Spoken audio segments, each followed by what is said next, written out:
আগের ভিডিওতে আমি রেশিও প্রপোর্শনের বেসিক ক্যালকুলেশন বেসড কিছু কোশ্চেন আলোচনা করেছি। এই ভিডিওতে রেশিও প্রপোর্শনের উপর লেখা কিছু প্রশ্ন আমি আলোচনা করছি। তো আগের ভিডিও অবশ্যই দেখে নাও, তারপর এগুলো দেখতে শুরু করো। এখানে কি বলেছে দেখো, যে এবিসি একটি নগদ পুরস্কার নিজেদের মধ্যে 3:5:7 এই অনুপাতে ভাগ করে নেয়। যদি সি 49,000 টাকা পায়, তাহলে এ এবং বি একত্রে মোট কত টাকা পেয়েছে। তো আমরা ডিটেলস করলে কি করব সেটা দেখে নিই, তারপর শর্টকাটের কথায় আসি।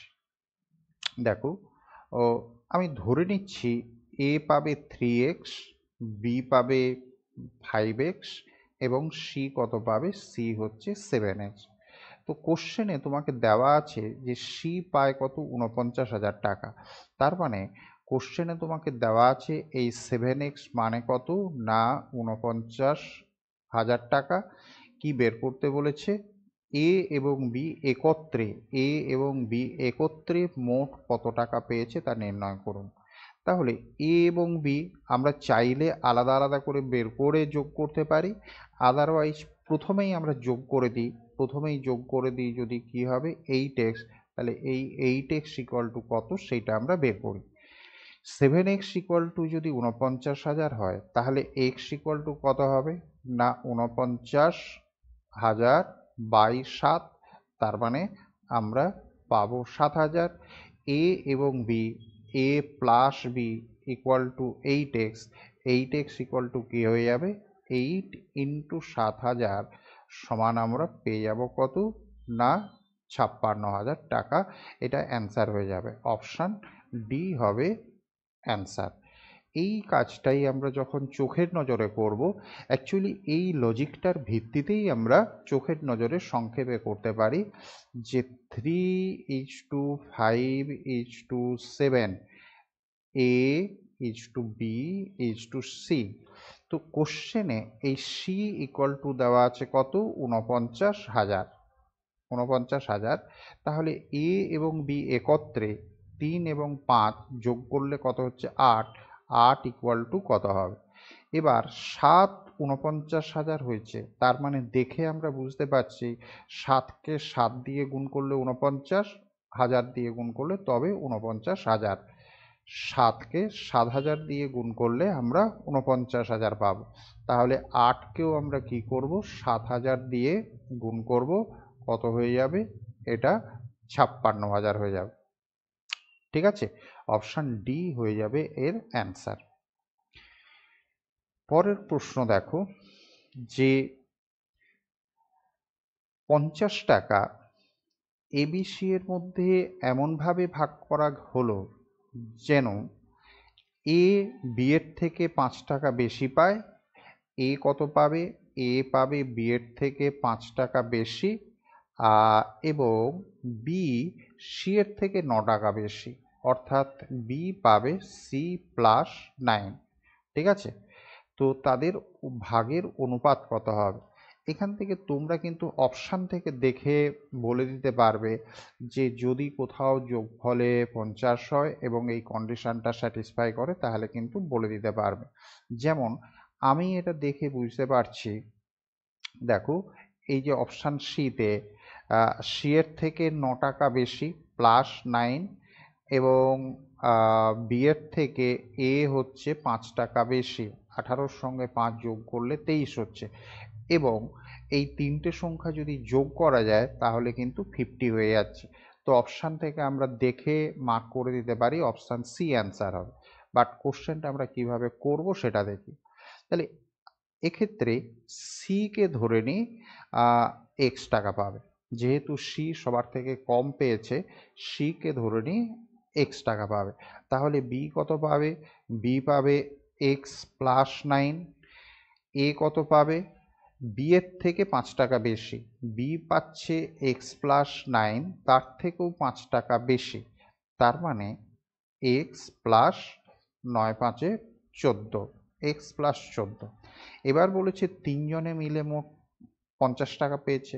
তার মানে এটাকে আমরা এরকম লিখতে পারি যে a plus B plus C equal to কত হবে 50। a মানে হচ্ছে x প্লাস 14, বি মানে হচ্ছে x প্লাস 9 এবং সি মানে হচ্ছে x ইকুয়াল টু কত 50। দেন x তিনটে হচ্ছে, তাহলে 3x প্লাস 14 এবং 9 যদি যোগ করে দিই তাহলে এটা হবে 23 ইকুয়াল টু 50। তাহলে 3x ইকুয়াল টু 50 মাইনাস 23 মানে হবে 27। x ইকুয়াল টু কত পাবো, x ইকুয়াল টু পেয়ে যাব আমরা 27/3 মানে 9। সুতরাং x ইকুয়াল টু পেলাম আমরা 9, বি সি এর মান 9 হয়ে গেল। তাহলে বি কত পাবে, 9 প্লাস 9 তার মানে 18, আর এ কত হয়ে যাবে 9 প্লাস 14 মানে কি হয়ে যাবে 23। তাহলে A is to B is to C 23 is to 18 is to 9। দেখো এক্ষেত্রে যদি কোনো সংখ্যা দিয়ে ভাগ করা যেত, যদি কোনো সংখ্যা দিয়ে তিনটেকেই এ বি সিকে তিনটেকেই ভাগ করা যেত তাহলে ভাগ করে দিয়ে আমাদেরকে সেই অনুপাত লিখতে হতো। তো এক্ষেত্রে 23 যেহেতু মৌলিক সংখ্যা, কোনো সংখ্যা দিয়ে ভাগ যাবে না, সেই জন্য তাহলে 23, 18 এবং 9 এটাই হয়ে যাবে অনুপাত। তো অপশান সি হয়ে গেল এটার অ্যান্সার। ঠিক আছে, পরের প্রশ্ন দেখি চলো। অরুণ অরুণ অহনের কাছে থাকা অর্থের অনুপাত হচ্ছে 9:5। আমি ধরে নিই অরুণ 9x টাকা আর অহন AHAN লিখছি, অহন কি হবে না 5x টাকা। এবার বলেছে অরুণ যদি তার শেয়ার থেকে আহানকে 12 টাকা দেয়, যদি 12 টাকা দেয় তাহলে 9x নিশ্চয়ই আর 9x থাকবে না, 9x এর থেকে 12 কমে যাবে। আর আহানের ক্ষেত্রে কি হয়ে যাবে, যেটা আগে 5x ছিল তার সঙ্গে আরও 12 যোগ হয়ে যাবে। কোশ্চেনে বলা হচ্ছে তাদের অনুপাত বদলে দাঁড়াবে 4:3। তার মানে আমরা এটা লিখতে পারি 9x minus 12 by 5x plus 12 equal to আমরা কি বলবো না 4:3। ঠিক আছে, যদি কোণাকুণি আমরা গুণ করে দিই তাহলে লিখতে পারবো 9×3 27x minus 36, 3×12 36 equal to 5×4 20x plus হচ্ছে 4 আর 12 গুণ করলে আমরা পাবো 48। ঠিক আছে, তো এদিক থেকে 20x কে নিয়ে চলে আসি তাহলে 27x মাইনাস 20x হয়ে যাবে, আর এই 36কে আমরা ওদিকে নিয়ে চলে যাই প্লাস হয়ে যাবে 36 প্লাস 48। ঠিক আছে, দেখো তো আমরা বিয়োগ করলে কি পাবো, বিয়োগ করলে এদিকে পাবো 7x, আর এদিকে আমরা কত পাবো 8 6 14 4, এটা হয়ে যাবে 84। ঠিক আছে, তাহলে x ইকুয়াল টু কী হবে না 84/7, তার মানে আমরা পাবো 12। x এর মান আমরা 12 পেয়ে গেলাম। আমাদেরকে কি বের করতে বলেছে, শুরুতে অরুণের কাছে কত টাকা ছিল, তার মানে আমাদেরকে বের করতে হবে এই যে 9x ধরেছিলাম সেই 9x। তাহলে শুরুতে অরুণের কাছে ছিল 9x, তার মানে হচ্ছে 12 ইন্টু 9 মানে 108, অর্থাৎ অপশান সি হচ্ছে অ্যান্সার। ঠিক আছে, অপশান সি হচ্ছে এটার অ্যান্সার। এগেন এটাকেও আমরা শর্টকাটে করতে পারতাম, বাট শর্টকাটে সলভ করাটা একটু ট্রিকি কনসেপ্ট হয়ে যাবে। দেখো প্রথমে যা ছিল ছিল, তারপর কি হচ্ছে না 4:3 হয়ে গেছে। তো এখানে আমরা দুরকম উপায়ে ভাবতে পারি শর্টকাটের কথা। দ্বিতীয়টাই আমি বেশি আগে বলবো, যে 4:3 যেটা হচ্ছে এই অনুপাতের সংখ্যায় আমরা কত পার্থক্য দেখতে পাচ্ছি, অনুপাতের সংখ্যায় আমরা পার্থক্য 12 দেখতে পাচ্ছি। সরি পার্থক্য 1 দেখতে পাচ্ছি। এই 1 ইকুয়াল টু কি হবে না, অরুণ তার 12 টাকা আহানকে দিয়ে দিয়েছে, তাহলে এর তো 12 বাড়লো, দ্বিতীয় যে আছে আহান তার 12 টাকা বেড়েছে, অরুণের 12 টাকা কমে গেছে, তার ফলে দুজনের পার্থক্য হয়ে যাবে কত, 24 টাকা। তাহলে এই 1 মানে বুঝাবে 24, এই 4 মানে কত বুঝাবে, 4 মানে বুঝাবে 96। অর্থাৎ 12 টাকা দেওয়ার পর হচ্ছে 96, তাহলে আগে কত ছিল এর সঙ্গে আমরা 12 যোগ করে দেব, যোগ করে দিলে আমরা পেয়ে যাব 108, এটা অ্যান্সার হয়ে যাবে। এভাবে আমরা শর্টকাটে করে দিতে পারি, বাট শর্টকাট এক্ষেত্রে অ্যাপ্লাই করা একটু ট্রিকি ব্যাপার। চলো, এ ধরনের একটি সহজ প্রশ্ন কিন্তু তোমাদের জন্য খুবই সম্ভাবনাপূর্ণ, সেজন্যই আমি নিয়েছি। বলেছে 7:3 এই অনুপাতের উভয় পদে কত যোগ করলে নতুন নতুন অনুপাতটি 2:3 হবে। ঠিক আছে, অঙ্ক তোমরা করতেই পারো, অপশান টেস্ট করতে পারো। ধরো 7:, আমি অপশান টেস্টের কথাটাই আগে দেখিয়ে দিচ্ছি। 7:13, তুমি যদি এক এক করে যোগ করো অপশান এতে, ধরো যদি 1 যোগ করো +1 এবং +1 করো, তাহলে এটা 8:14 হচ্ছে, দ্যাট ইজ 4:7 হবে, 2:3 হচ্ছে না, তার মানে অপশান এ হবে না। একই রকমভাবে তুমি যদি 2 যোগ করো তাহলে এটা এরকম হয়ে যাবে 9:15, যার মানে হচ্ছে 3 দিয়ে ভাগ করলে 3:5 হয়ে যাবে, 2:3 হচ্ছে না। যদি তুমি 3 যোগ করো তাহলে এটা হবে 10, 7×3 10 এবং 13×3 16, এটা 2 দিয়ে ভাগ দিলে আমরা পাবো 5:8, তার মানে বি তো নয়, সিও নয়। যদি ডি মানে 5 যোগ করো তাহলে কি হচ্ছে দেখো, 7×5 12 এবং 13×5 18, 12 এবং 18 একে যদি তুমি 6 দিয়ে ভাগ করে দাও তাহলে কি হবে 2:3 হচ্ছে। ঠিক আছে, অর্থাৎ অপশান ডি এটার অ্যান্সার হয়ে যাবে।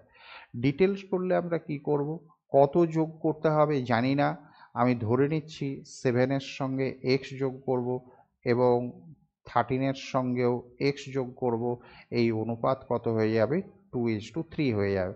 এবার এটাকে আমরা সমাধান করব। ধরো এই কোণাকুণি যদি আগে গুণ করে দিই, এই কোণাকুণি যদি আগে গুণ করি তাহলে 21 প্লাস হচ্ছে 3x ইকুয়াল টু 2 দিয়ে যদি এই কোণে গুণ করি তাহলে এটা হবে 26 প্লাস 2x হবে। ঠিক আছে, এই 2xকে এদিকে নিয়ে চলে আসি, তাহলে 3x ছিল -2x এবং 26 ছিল, এই 21 যদি সাইড চেঞ্জ করে তাহলে এটা -21 হয়ে যাবে। তো বিয়োগ করলে আমরা এদিকে x পাবো এবং এদিকে 5 পাবো। তো অপশান ডি হয়ে গেল এটার অ্যান্সার। ঠিক আছে, চাইলে তোমরা অপশান টেস্ট করতে পারো, আদারওয়াইজ সমাধান করলে কি করবে সেটাও আমি দেখিয়ে দিলাম। দেখো, দুটি সংখ্যার অনুপাত বলেছে 3:4, দুটি সংখ্যার অনুপাত বলেছে 3:4 এবং তাদের যোগফল বলেছে কত, 420। সংখ্যা দুটির মধ্যে বড় সংখ্যাটি নির্ণয় করো, বড় সংখ্যাটা নির্ণয় করো। তো এই যে দুটো সংখ্যা বলা আছে, তাহলে একটা সংখ্যাকে আমি ধরে নিই 3x এবং আর একটা সংখ্যাকে ধরে নিই 4x। 3x এবং 4x যখন হচ্ছে তার মানে বড় সংখ্যা বলতে কি বোঝাচ্ছে, 4x। আমাদেরকে এই 4x ইকুয়াল টু কত হবে এটাই বের করতে হবে। কোশ্চেনে বলা আছে তাদের যোগফল, তাদের যোগফল মানে সংখ্যা দুটির যোগফল কি হবে, 3x প্লাস 4x হবে। 3x plus 4x equal to কোশ্চেনে বলা আছে কত, 420। আমরা যদি যোগ করে দিই তাহলে পাবো 7x, 7x ইকুয়াল টু 420, তাহলে x ইকুয়াল টু আমরা কি পাবো, 420/7, 7 দিয়ে যদি ক্যান্সেল করি 7×6 = 42 আর 0, দ্যাট ইজ 60 পাচ্ছি। x ইকুয়াল টু আমাদের বড় সংখ্যা বের করতে বলেছে, সুতরাং 4x ইকুয়াল টু কী হবে না 4 × 60 মানে 240 হয়ে যাবে এটার অ্যান্সার। অপশান সি হয়ে গেল অ্যান্সার। খুবই সিম্পল কোশ্চেন। আমার ধারণা তোমাদের এ ধরনের সিম্পল কোশ্চেনই থাকবে, খুব বেশি ভারী প্রশ্ন থাকবে না। পরের কোশ্চেনে যাই, চলো দেখি। এই কোশ্চেনটি খুব ইন্টারেস্টিং। এটা রেশিও প্রপোর্শনের কোশ্চেন তো বটেই, কিন্তু এটাকে আমরা রিজিওনিং বলেও ভাবতে পারি। যেমন কি আছে দেখো, যে দুটি সংখ্যার দুটো পূর্ণ সংখ্যা বলেছে, দুটি পূর্ণ সংখ্যা যোগফল 64, নিচের কোনটি তাদের অনুপাত হতে পারে না? ভালো করে খেয়াল করো প্রশ্নটা, হতে পারে না। সরি, দেখো আমি একটা অপশান থেকে, এক্ষেত্রে কিন্তু অপশান টেস্ট ছাড়া বিকল্প কোনো উপায় নেই, তোমাকে অপশান টেস্টই করতে হবে। ধরো যদি এই অনুপাতটা হয় তাহলে সেটা কি হবে না, 5x এবং 3x, 5 এ 3 এ 8, এইটাই ইকুয়াল টু 64 লিখতে পারি। That is 8x equal two 64। তাহলে x ইকুয়াল টু কি হবে না 64 মানে 8 হবে, 5x মানে কি হচ্ছে 40 হচ্ছে, এবং 3x মানে কত হচ্ছে 24 হচ্ছে। তাহলে এই ক্ষেত্রে এই যে 40 এবং 24 হলো, এগুলো কিন্তু পূর্ণ সংখ্যা পাচ্ছি। এবার পূর্ণ সংখ্যা যেটা পেলাম তার কারণটা কোন জায়গায় লুকিয়ে আছে সেইটা ভালো করে দেখো। এই যে 8x ইকুয়াল টু 64 হলো, এক্ষেত্রে যখন আমরা 64কে 8 দিয়ে ভাগ করছি 8x, তাহলে x ইকুয়াল টু 8 হলো।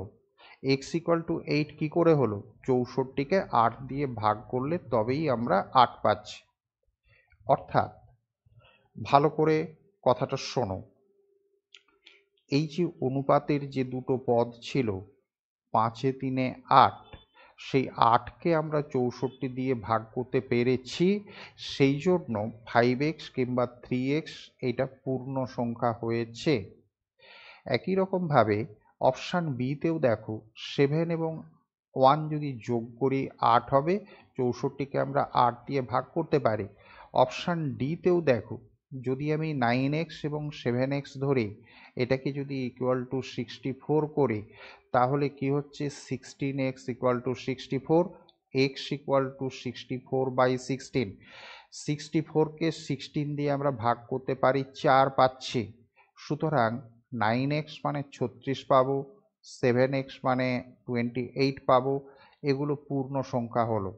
কিন্তু এই যে অপশান সিতে যেটা আছে, সেক্ষেত্রে কি হচ্ছে দেখো, 3x এবং যদি 4x ধরি, 3x plus 4x equal to 64, এই ক্ষেত্রে এটা 7x equal to 64, x equal to কি হয়ে যাবে 64/7। 64/7 কিন্তু পূর্ণ সংখ্যা হবে না। ফলে আমরা যদি 3x এবং 4x বের করি, সেগুলো কি হবে, পূর্ণ সংখ্যা হবে না। সুতরাং এই অপশান সি কি না অনুপাত হতে পারে না, অপশান সিকেই আমাদের অ্যান্সার হিসাবে মার্ক করতে হবে। সুতরাং লজিকটা হচ্ছে এটা, এই যে 64 বলা আছে যোগফল, অনুপাতের পদগুলোর যোগফল যদি 64কে ভাগ করা যায় তাহলে অনুপাতটা হতে পারে। এক্ষেত্রে 3 এবং 4-এর যোগফল 7, 64কে আমরা 7 দিয়ে ভাগ করতে পারি না, সেই কারণে অপশান সি বা 3:4 এই অনুপাতটা হতে পারে না। এটা আমি করে দেখালাম, করে দেখানো শুধু যাতে তোমাদের কনসেপ্টটা ক্লিয়ার হয় সেই জন্যই, কাজ কিন্তু কিচ্ছু করার নেই, শুধু চোখের নজরে একটু ভালো করে দেখাটাই প্রধান কাজ। চলো পরের কোশ্চেনে কি আছে দেখি। এটিও কিন্তু খুব ইম্পর্টেন্ট কোশ্চেন। এই কোশ্চেন সলভ করতে গেলে আমাদের আরেকটু কিছু এক্সট্রা নলেজের দরকার। যেমন এখানে বলা আছে ত্রিভুজের তিনটি কোণের অনুপাত বলা আছে, ত্রিভুজের তিনটি কোণের অনুপাত বলা আছে এবং বৃহত্তম কোণটির মান কত হবে সেটা বের করতে বলেছে। অর্থাৎ এই 5 ইকুয়াল টু কত হতে পারে সেইটা আমাদেরকে বের করতে বলেছে। তাহলে এক্ষেত্রে আমাদের একটি নলেজ দরকার যে যে কোনো ত্রিভুজের যে কোনো ত্রিভুজের যে কোনো ত্রিভুজের তিনটি কোণের সমষ্টি, তিনটি কোণের সমষ্টি কত হয় না 180 ডিগ্রি হয়। যে কোনো ত্রিভুজের তিনটি কোণের সমষ্টি 180 ডিগ্রি হয়। এইটা কিন্তু আমাদের জানার দরকার, তবেই আমরা কোশ্চেনটা সলভ করতে পারবো। আই হোপ তোমরা সবাই এটা জানো। এবার তাহলে তিনটে কোণকে যদি আমি ধরে নিই, একটা 3x আর একটা 4x এবং আর একটা 5x, তাহলে এদের যোগফল সমান সমান কি করব না 180 ডিগ্রি করব। এরা যদি যোগ করি তাহলে হয়ে যাবে কত 12x। এই 12x ইকুয়াল টু 180, তাহলে x ইকুয়াল টু আমরা পেয়ে যাব 180/12। এটা কাটাকাটি করলে আমরা পাবো 15 ডিগ্রি। ঠিক আছে, তাহলে আমাদের বের করতে বলেছে কি বৃহত্তম কোণ, তার মানে এই 5x ইকুয়াল টু কত হবে সেইটা বের করতে হবে। সুতরাং 5x ইকুয়াল টু কী হবে না 5 ইন্টু 15 মানে হয়ে যাবে 75 ডিগ্রি। অপশান বি হয়ে যাবে এটার অ্যান্সার। ঠিক আছে, তো এই কোশ্চেনটা সলভ করতে গেলে ত্রিভুজের তিনটে কোণের সমষ্টি 180 ডিগ্রি, এটা আমাদের জানা দরকার। সেটাকে ব্যবহার করে কোশ্চেনটা সলভ করতে হবে। তো আপাতত রেশিও প্রপোর্শনের লেখা কোশ্চেনগুলো আমি এগুলো নিয়েছিলাম। এরপর যদি আরও কিছু কোশ্চেন করার ইচ্ছা হয় কিংবা তোমরা যদি চাও আমাকে জানাবে, আমি সেরকম কোশ্চেনও আলোচনা করে দেব। বাট প্রথম পর্যায় হিসাবে আপাতত এই প্রশ্নগুলোকে ভালো করে তোমরা তৈরি করো। Thank you.